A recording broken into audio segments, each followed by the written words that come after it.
नमस्कार। Bed time stories Babita Tripathi के किस्सा घर में आपका स्वागत है। बजी डुगडुगी खुला पिटारा, कहानियों का नया खजाना। कहानियों के नए खजाने के साथ मैं बबीता त्रिपाठी आपके पास एक बार फिर से हाजिर हूँ। लेकिन जैसा कि मैं हमेशा कहती आई हूँ कि कहानी सुनने के पहले मेरे इस चैनल को आप लाइक, सब्सक्राइब और शेयर करना बिल्कुल न भूलिएगा। और हाँ, बेल आइकन को भी ज़रूर दबा लीजिएगा ताकि जब भी मैं कहानियाँ अपलोड करूँ आप तक उनकी नोटिफिकेशंस पहुँच जाएं। तो चलते हैं सीधे कहानी पर। आज की कहानी एक ऐसी वीरांगना की कहानी है जिसने आज़ादी की लड़ाई में महारानी लक्ष्मीबाई की परछाई बनकर उनका सहयोग किया। झलकारी बाई। कौन थी ये झलकारी बाई? आइए ये कहानी के माध्यम से जान लेते हैं। स्वतंत्रता की चाहत में, स्वतंत्रता की चाहत में माया मोह को छोड़, आज़ादी के मत वालों ने सब त्याग दिया, कुल त्याग दिया बलिदान। इन वीरों में झलकारी का बलिदान बड़ा, झांसी जिसकी है ऋणी आज तक सुन लो सब, लक्ष्मीबाई की परछाई बन जो लड़ी, मरते मरते झांसी को जीवन दान दिया। भारतवासियों की आपसी फूट और बैर भाव का लाभ उठाते हुए ब्रिटेन से आई व्यापारिक कंपनी ईस्ट इंडिया कंपनी ने धीरे धीरे देश के अनेक भागों में अपना शासन जमाना शुरू कर दिया। उस कंपनी की इस चाल को देखते हुए और उनके द्वारा भारतीयों के प्रति किए जाने वाले व्यवहार से उत्पन्न असंतोष का रूप अंग्रेजों के प्रति विद्रोह के रूप में पूरे देश में जाग उठा। यह विद्रोह संयुक्त प्रांत आगरा और अवध में मेरठ से शुरू होकर धीरे धीरे अनेक भागों में फैल गया। इसी विद्रोह की चपेट में झांसी भी आ गई। उस समय झांसी में गंगाधर राव का राज्य था। अंग्रेजों के विरुद्ध छिड़े स्वतंत्रता संग्राम में गंगाधर राव का देहांत हो गया और झांसी की बागडोर उनकी पत्नी महारानी लक्ष्मीबाई के हाथों आ गई। गंगाधर राव का दत्तक पुत्र दामोदर राव अभी बाल्यावस्था में ही था। लक्ष्मीबाई को उसके भविष्य की चिंता बेहद परेशान कर रही थी। उनके सभी मंत्री कुंवर दामोदर राव की रक्षा का भार स्वयं संभालने के लिए तत्पर थे। अंग्रेजों का झांसी पर आक्रमण जारी था और इस संघर्ष में लक्ष्मीबाई के अनेक योद्धा काम आ चुके थे। लक्ष्मीबाई ने अंग्रेजों की भारी सेना का मुकाबला करने में अपने पक्ष को कमज़ोर देखकर जौहर करने का निश्चय कर लिया था। उनके महामंत्री नाना को जब लक्ष्मीबाई के जौहर करने का निश्चय का पता चला तो नाना महारानी लक्ष्मीबाई के पास पहुँचे। महारानी जी, ऐसा निश्चय आपने क्यों किया है? इसे आपको बदलना होगा।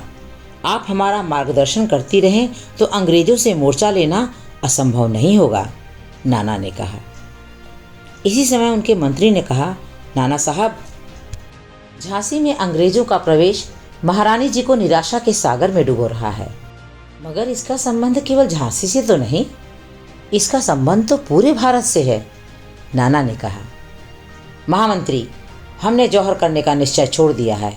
हम अपनी सेना का फिर से संगठन करेंगे और अंग्रेजों का डट कर मुकाबला करेंगे, अचानक लक्ष्मीबाई ने उत्तेजित होकर कहा। नाना ने रानी लक्ष्मीबाई की तरफ देखकर कहा, हाँ, अब ठीक है, हमें मरना ही है तो फिर क्यों ना हम वीरों की मौत मरें।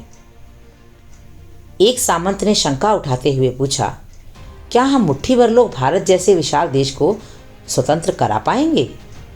महारानी लक्ष्मीबाई ने सामंत की तरफ तीखी दृष्टि डाली। यह आप क्या कह रहे हैं? फिर वे नाना की तरफ मुड़कर बोली, नाना साहब, मैं आपकी आभारी हूँ, आपने मुझे सच्चा मार्ग दिखाया। सभी की ओर देखते हुए उन्होंने जोर से कहा, तो फिर युद्ध की तैयारियां की जाएं। युद्ध की तैयारियां जोर शोर से होने लगीं। भारत माता की जय, रानी लक्ष्मीबाई अमर रहें, रानी माँ अमर रहें, चाहे लग जाए फांसी, नहीं जाने देंगे झांसी। ऐसे ऐसे नारे आकाश में गूंज उठे। एक मंत्री ने आकर महारानी लक्ष्मीबाई को सूचना दी कि सेना पूरी तरह से तैयार है। लक्ष्मीबाई के पूछने पर उसने बताया, इस बार युद्ध में ध्वजा कोलियों ने संभाली है। अब तक इस जाति को कायर और तुच्छ समझा जाता रहा है, मगर अब इस जाति के लोगों ने युद्ध का भार अपने ऊपर ले लिया है और उनका निश्चय है कि कोली जाति के लोग अंतिम सांस तक शत्रुओं से लड़ते रहेंगे। एक एक कोली 20-20 फिरंगियों को मारकर ही दम लेगा। इसके बाद घमासान युद्ध आरंभ हो गया।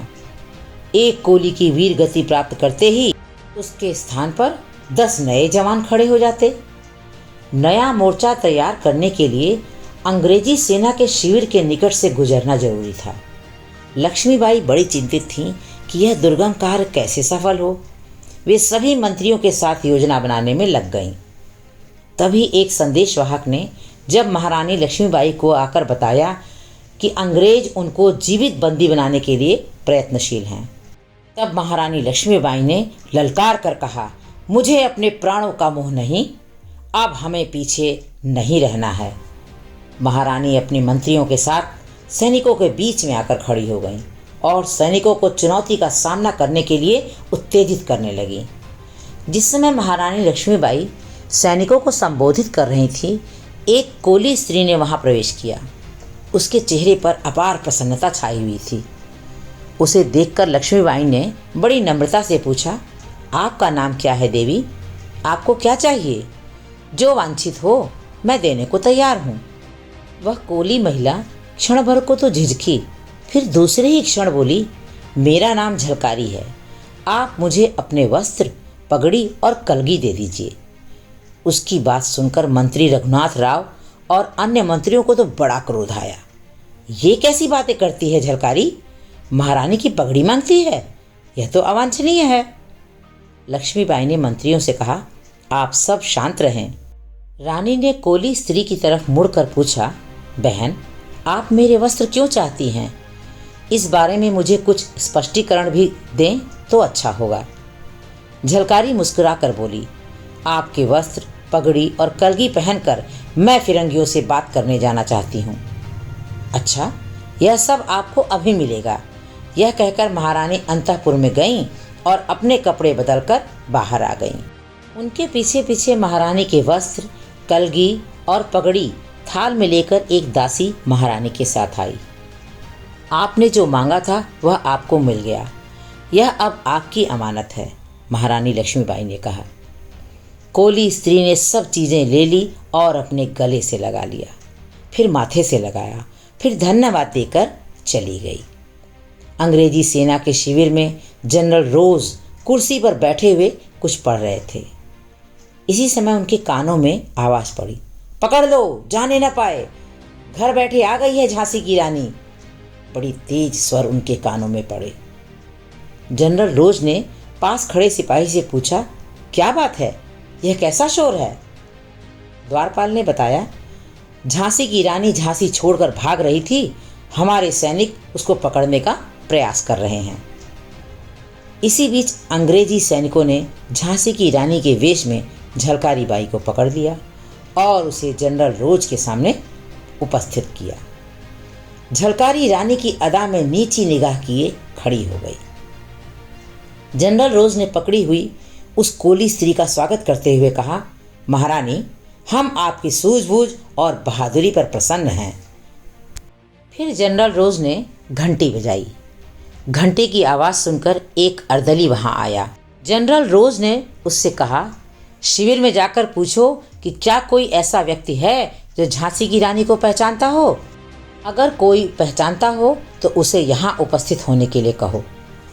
अर्दली के जाने के बाद बहुत से भारतीय और अंग्रेज वहां आए। जनरल रोज ने एक व्यक्ति की ओर संकेत करते हुए पूछा, क्या आपने पहले कभी झांसी की रानी को देखा है? तभी अंग्रेजी सेना के एक राजपूत सरदार ने कहा, जनरल साहब, यह स्त्री महारानी लक्ष्मीबाई नहीं है, यह तो उन्हीं की शक्ल की दूसरी युवती है। यह बात सुनकर जनरल रोज झलकारी पर पूरी तरह झल्लाया। उसने उसे गोली मारने का आदेश दिया। जनरल रोज की यह बात सुनकर झलकारी ने जोर से कहा, मार दो हत्यारों, मानवता के शत्रुओं, मेरा कार्य तो संपन्न हुआ। महारानी लक्ष्मीबाई अब तुम्हारे चंगुल से निकलकर बहुत दूर जा चुकी है। झलकारी उस राजपूत की ओर इशारा करते हुए बोली, ठाकुर साहब, आपने यह भेद खोलकर बहुत अच्छा किया। आपने यह स्पष्ट कर दिया कि घर में छिपे आस्तीन के सांप बाहर के शत्रुओं से कहीं अधिक खतरनाक होते हैं। ले जाओ इसको और बंदी बना लो, जनरल रोज ने सैनिकों को आदेश दिया। अंग्रेज सैनिक झलकारी को बंदी बनाकर ले गए और झलकारी पूरे जोश से चिल्ला रही थी, भारत माता की जय, रानी माँ अमर रहे, रानी माँ अमर रहे। झलकारी की आवाज़ देर तक वातावरण में गूंजती रही और भारतवर्ष एक और वीरांगना की आहुति स्वतंत्रता की चाहत में ले चुका था। अभी तक ये संग्राम खत्म नहीं हुआ था, लेकिन झलकारी का ये छोटा सा बलिदान अंग्रेज़ों से आज़ादी की लड़ाई में बहुत बड़ा मील का पत्थर साबित हुआ। कैसी लगी कहानी बच्चों आपको? मुझे पूरी उम्मीद है कि कहानी आपको निश्चय ही पसंद आई होगी। तो मैं आपसे गुजारिश करना चाहूँगी एक बार फिर से कि कहानी को सुनने के बाद आप इसे लाइक, सब्सक्राइब और शेयर करना ना भूलिएगा। और हाँ, कमेंट बॉक्स में मुझे लिख कर बताइएगा कि आप और कौन कौन सी कहानियाँ सुनना चाहते हैं। मैं निश्चय ही पूरा प्रयास करूँगी आपकी पसंद की रोचक और मनोरंजक कहानियाँ आप तक पहुँचाने का। धन्यवाद।